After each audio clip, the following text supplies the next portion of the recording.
नमस्कार. आज की तेज खबर चॅनलमध्ये आपले सहर्ष स्वागत. चला पाहूया आजच्या ठळक घडामोडी. कन्या विद्या मंदिर टाकवडे प्रशालेचे विविध स्पर्धांमध्ये यश. टाकवडे तालुका शिरोळ येथील कन्या विद्या मंदिर टाकवडे प्रशालेच्या विद्यार्थिनींनी नांदणी केंद्रस्तरीय विविध स्पर्धांमधून घवघवीत यश संपादन केले आहे. त्यामध्ये कथाकथन स्पर्धेत आरोही विश्वनाथ देवकारे प्रथम क्रमांक पटकावला.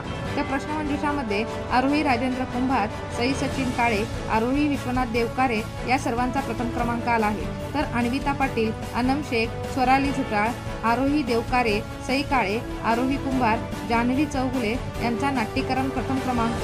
तर समूह गीतमध्ये प्रमोदिनो कानडे, श्रेया झुटाळ, सुफिया बारगीर, अनन्या पवार, आनब बेपारी, सादिया सगरी, आनम शेख, उत्कर्षा कनोजे, सृष्टी कांबळे यांनी द्वितीय क्रमांक पटकावला. या यशस्वी विद्यार्थिनींचे व मुख्याध्यापक संजय पाटील सर व मार्गदर्शक सौ रेखा पाटील मॅडम, सौ वैशाली दुधाळे मॅडम, प्रकाश खोत सर, दिलीप दुधाळे सर व सर्व शिक्षकांचे कौतुक होत आहे. आज की तेज खबर टाकवडे प्रतिनिधी राजेंद्र कांबळे.